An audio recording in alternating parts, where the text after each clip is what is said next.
It's a fairly damning indictment of the world today that no matter how closely you follow true crime events or how much interest you have in all things criminal, which on this channel is fleeting, there have always been events that you've just never heard of. Something that is a tragedy that can overshadow everything about a place, but there may be many who have never heard of it. Today, we are looking at the Hungerford Massacre in the UK, a shocking crime that hurt the community and changed laws for the rest of the country in its aftermath.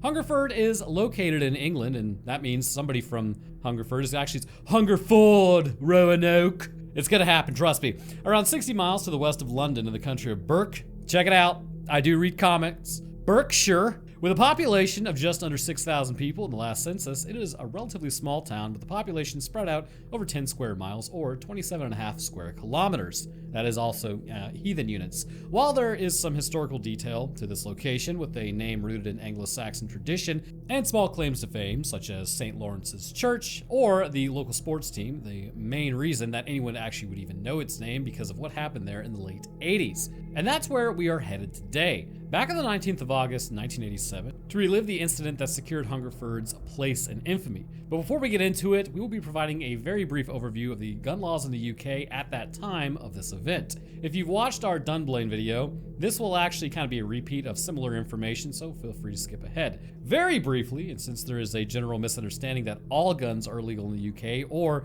that there are just few and far between, here is a very rough overview of the actual legal status of the gun ownership in the country up until the date that we are looking at. While they may not have been as readily available to the citizens without any checks or licenses as there are in other countries such as in the US, there have always historically been regulations that controlled who could have them and in the way in which they could be obtained, used, and stored. One of the first controls came about in the 1920 Firearms Act, which tightened regulations and outlawed private ownership of automatic weapons as well as introducing the need for firearm certificates. This would be updated in 1968 to require a certificate for all firearms. The next amendment would then follow in 1988, a year after today's events, and changes that we'll detail after the fact. The story of the Hungerford Massacre starts with Michael Robert Ryan being born on the 18th of May, 1960. That is my birthday, not 1960, but 1992. To a father that worked as a building inspector and a mother who was a lunch lady at a school and later a waitress. Just as an aside here, if you are not from the UK, there is a chance that you're actually unfamiliar with the term. Basically, they call them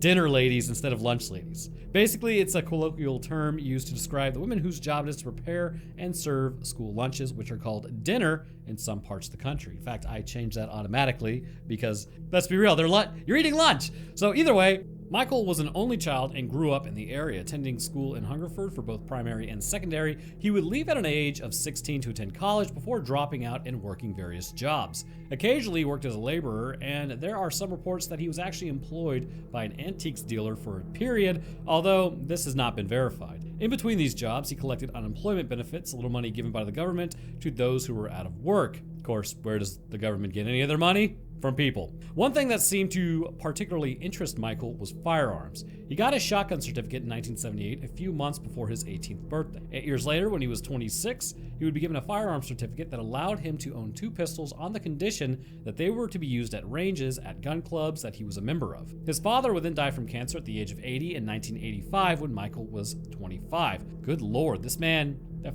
he was born, his dad was 55 when he was born? Wow. So between 1986 and August of 1987, he had multiple amendments to his licenses approved, which eventually allowed him to legally own a total of 8 firearms. This included 2 shotguns, 3 pistols, and an M1 carbine rifle, and also a semi-automatic rifle. As for his general temperament, there was little in Michael Ryan's behavior that would have caused any serious concern. In fact, one of his neighbors who had lived beside him for the entirety of his childhood would later state that he was as good as gold and wouldn't hurt a fly. Some of his former school friends would later state that he had made some odd comments when they were around like the local woods, that he had claimed he would be able to stalk and follow people without them knowing. Bit of a red flag there. The same friend actually said the following: I think he used to do it quite often, but then with him, he used to say a lot of things. But this did actually ring true. He used to wear camouflage gear, that sort of thing. He took it seriously. Some of the men that he worked with at his laboring job would later state that he had shown them his firearms and noted that he would sometimes practice his aim by shooting at a road sign near a road. He also showed them some homemade explosive devices that he had made. But no one could have actually anticipated what he was about to do. On Wednesday, the 19th of August, 1987, Michael Ryan set off in his car armed with a pistol, his M1 carbine rifle, and a Type 56 semi-automatic rifle. He made his way to a few miles from his home and walked up to a 35-year-old mother named Susan Godfrey, who was just sitting with her young children eating a picnic. He was openly armed and forced her away from her children at gunpoint into the forest, where he shot her and ended her life. Later investigations would find that there was a tarpaulin of some sort set out on the ground nearby, and some speculated that he had intended to do terrible things to her. It is possible this was the case, and that when she refused or resisted, this was the catalyst for him to end up shooting her 13 times. The children were left unharmed and found another woman walking in the woods to report that a man in black killed their mom. Michael Ryan drives away from the scene, stopping at a petrol station for fuel and to fill up a container with petrol. He then shoots at the cashier, but his weapon malfunctions. As he takes off, the authorities are notified that there is a gunman on the loose. By this time, it is 1:45 in the afternoon, and Michael returns to his family home, where he then shoots both of their dogs, sets their house on fire, and loads up his vehicle with more supplies, but his car won't start. Another 2 victims were shot and killed as he makes his way into town carrying multiple weapons.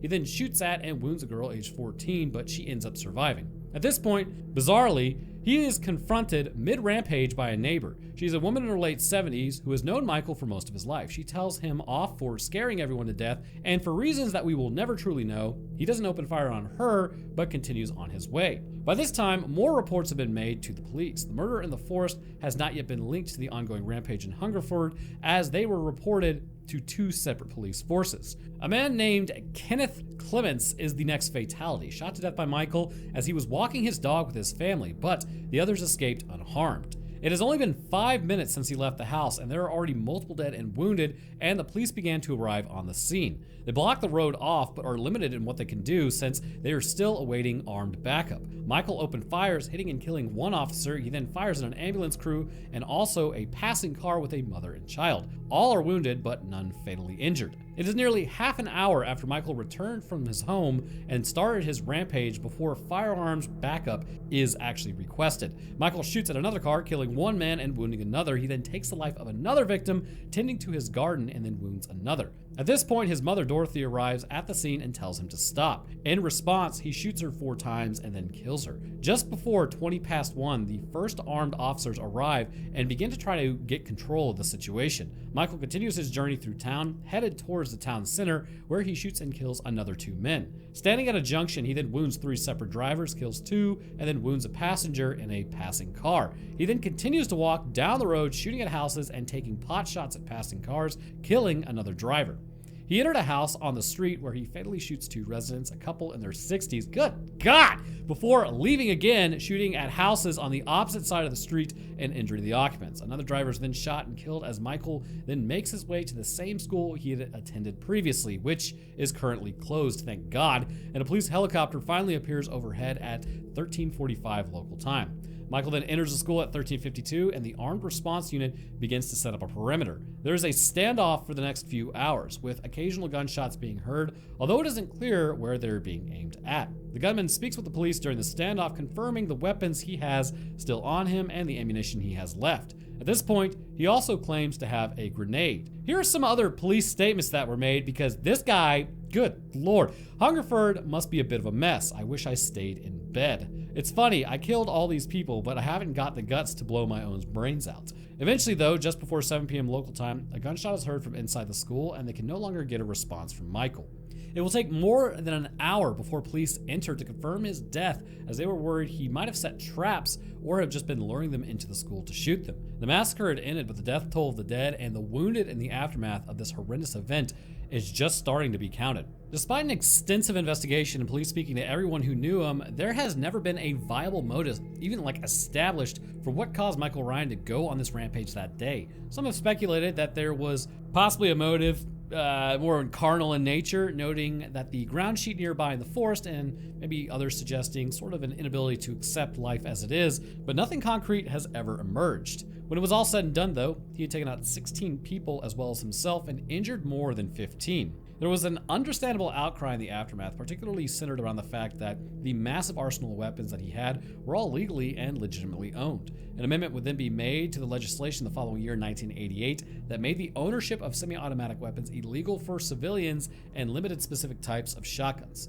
The next amendment that would be made in 1997 after the Documentaries massacre was a pretty big one as well. Changes were also made to the way that emergency calls are handled and how different police forces interact and exchange information, as it was noted that the delay between connecting the murder in the forest to the ongoing Hungerford incident may have hampered the response. Equally, there was a review of the armed response setup, particularly since all available officers had been on active training at the time, a fair distance from the shooting location. To this day, the ripple effects of what had happened that day are still felt in the community and pretty much everywhere. It is referred to as the tragedy by those that lived there. While this is a term used by some, at least some of the survivors whose husband was also wounded, does not agree with it. This is what she said on BBC Report looking back at the incident. It was a massacre. There's no two ways about it. We cope by taking every day as it comes. It's difficult. Health-wise, we're struggling. Ivor has very limited mobility, and his lungs are damaged from the bullet. I still get dreadful pain in my back. It hasn't gotten any easier, but just waiting until life gets back to normal. It hasn't happened yet. So there you have it, the Hungerford Massacre,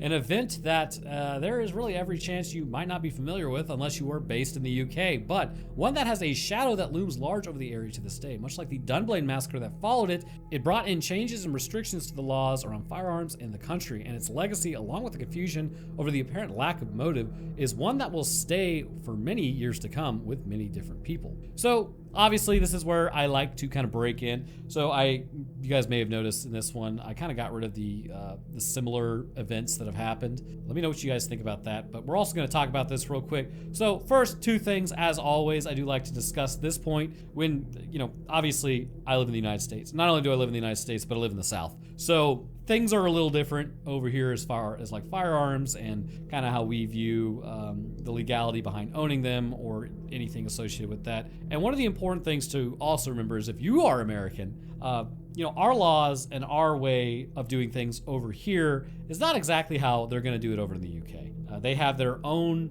reasoning for wanting stricter gun control. They want, their own nation to have its own laws, and that's up for them to decide. Sometimes you'll get people who are like, oh, it's so stupid over there, and it's like, well, I mean, it's their country, it's their laws, and if something happens to the other side of that where they could have used them, that's the risk you run. You run the risk having these things, and you run the risk not having these things. That's just the reality of the situation, because human nature is violent. It's always been violent, and it's always, well, hopefully not always going to be violent. Hopefully we kind of move past that at some point, but it's unlikely within the next 100 generations that we are going to just magically wake up one day and everything's going to be calm and we're going to be, super cool to everybody all the time.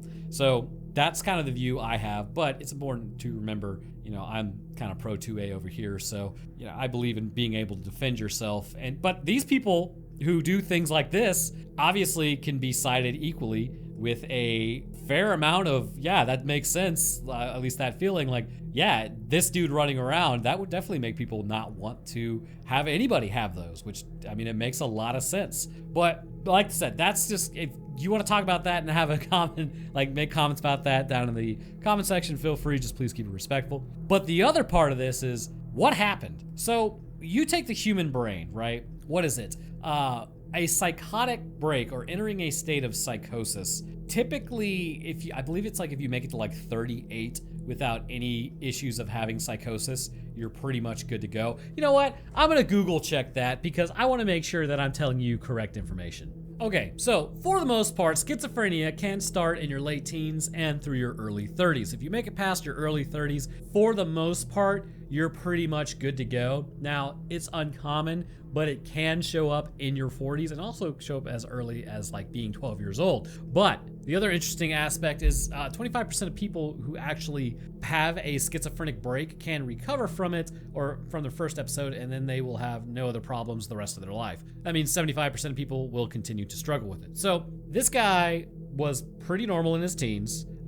He started saying weird things in his early 20s, and then he just completely snaps one day. To me, this sounds like a schizophrenic break. This was, it can make you paranoid. It can make you make weird decisions. Essentially, when your brain is dealing with schizophrenia, there are physical ramifications as much as there are actually like emotional ramifications, because if you have something physically change with your brain, it's going to actually have an impact on your emotional standpoint. You have things like reduced gray matter, right? The actual processing information or processing neurons for your brain, which you have white matter and gray matter. Gray matter is processing, white matter is communication. So in the frontal and temporal lobes, which are essentially that's where you think for the most part.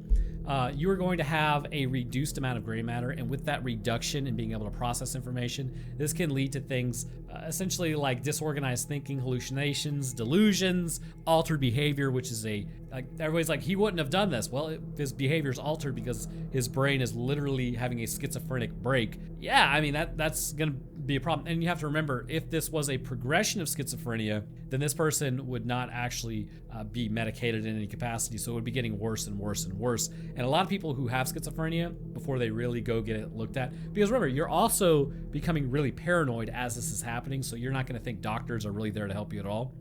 They try to medicate with alcohol and drugs and all this stuff, and it really causes an issue. But you also, like, white matter abnormalities, these are the fibers that interconnect and allow different areas of gray matter in the brain to communicate with one another. They become damaged. So even if you don't have as much reduction in gray matter, you still are not going to have areas of your brain communicating. And there's something that I always like to talk about as far as, and also, if you guys didn't know, this is basically what my main channel is about on Roanoke Gaming. I love to talk about science and all this stuff, and like the brain especially, like neurology in general, I find very fascinating. So if you sever the corpus callosum in the brain, what you'll actually end up having is somebody who, I believe it's if you ask them a question, right? Like, what are you holding in your hand? The right side of the brain, which I believe is the emotional side. So the left side is logical, right side emotional, which is a very simplistic breakdown. But essentially you'll have they'll be holding something and let's say they lie about it. The other side of the brain will make up a reason as to why they lied about it, because it doesn't know why the other side of the brain lied, because the corpus callosum facilitates actual communication between the two hemispheres of the brain. So the reality is like you almost have two personalities in your brain at all time, but they are working together flawlessly, basically, to create you, I guess is the best way to put it. So when you have schizophrenia, if anything is out of balance, you now have altered behavior and delusions, because this other part of your brain that's talking to you, it could be really freaky. I remember I was on, I think it was TikTok back in the day, and it was basically this guy who has schizophrenia. Before he was medicated, he would kind of edit these videos in a way that showed you what he was hearing and what he was seeing, essentially. And there were like faces that would talk to him. He's like, yeah, a lot of the faces are friendly and nice to me and they say great things. He's like, and then there's some other faces that are not so friendly that tell me to do things. So that happens. It's known that this dude is firmly in that age bracket where he could have a schizophrenic break like this. And I don't know if you guys just heard a cat in the background, but I'm pretty sure Professor Furface is messing with Captain Reginald.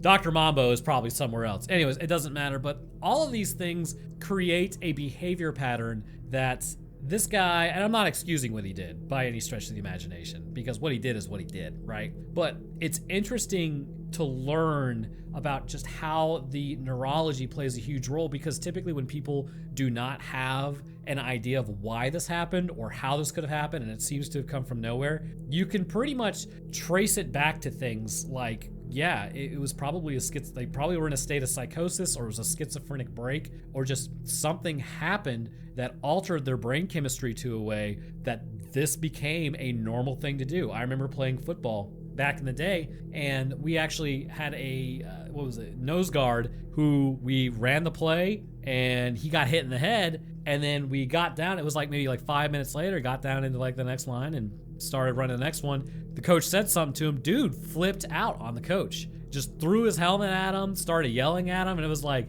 what is this? Well, it turned out he had a concussion, and it altered his behavior because of the physical injury that his brain had incurred. And it's just things that simple that can lead to these horrific outcomes. So was this guy planning on doing this the whole time? It's kind of hard to really tell. And it's like, well, what do we do to make sure that, this doesn't happen again? And in the UK, what their plan of attack on that was to kind of remove weapons, I guess the best way to put it, from people's hands. And it makes sense But I mean, nothing is going to be perfect, right? There's still knife stabbings and all that stuff over in the UK, and they still have issues with murder and everything. If you take one thing, people are just going to find another way to do it. But a big thing is that and I'm not really a psychologist or a therapist or a counselor. I'm just a biologist. So, but the physical ramifications on the brain produce these violent outbursts in people. So the best thing that can be done is just, if anybody's watching this, if you start seeing somebody act a little strange who and are acting out of character, it might be good to follow up with them and kind of talk to them a little bit about what's going on. A lot of people just assume everybody's good and don't worry about it, and let's not deal with anything until it approaches. But if I start to kind of see anything with any of my friends or family, they start acting a little weird about something or anything like that, I'll typically approach them and be like, yeah, are you good? Is everything fine? Just to make sure that they're still in the up and up. And this age bracket is such a critical range to keep an eye on because of that. Because somebody can be a totally cool guy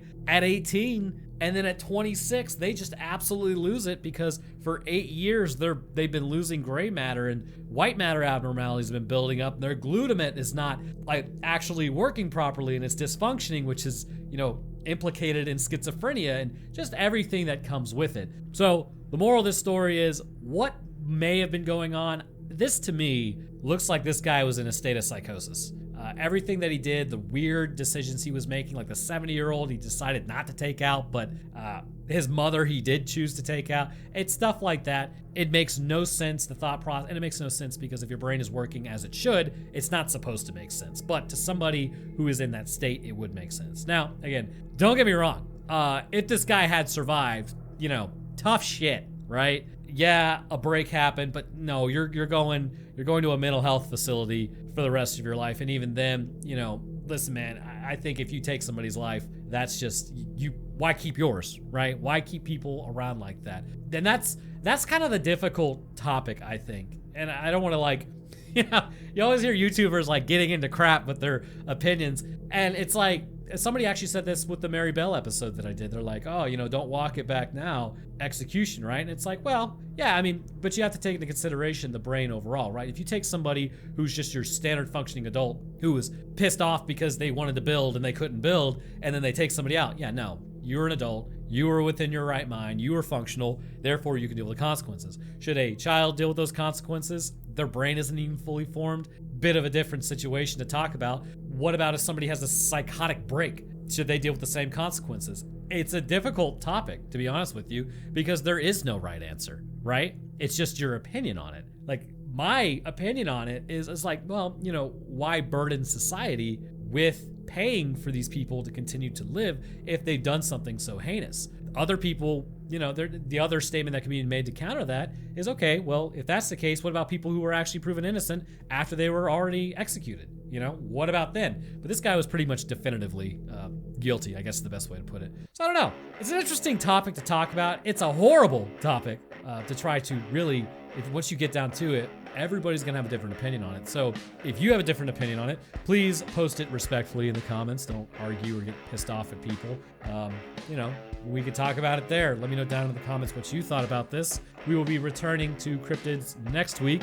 I hope you enjoyed learning about this, although the topic itself is absolutely horrendous. But I would also like to thank people who support this channel on Patreon. At the Literal Wendigo tier, we have Grayson West. Thank you, sir. At the also Literal Wendigo tier, I'm not really sure why I stopped there. Invictus Echo, Monkey Man, and Scrungle, thank you guys as well. At the Eyewitness to the Event tier, we have Beaver Malaga and Dragon Master Knight. And at the Secondhand Accounts tier, we have Bianca, Fred Rush, Stutz, and Troy. And the rest of my patrons, I do appreciate y'all's support as well. It goes a long way towards helping out, so thank you. But all right, that's going to do it for me. I hope you enjoyed learning about this, and I will see y'all in the next one.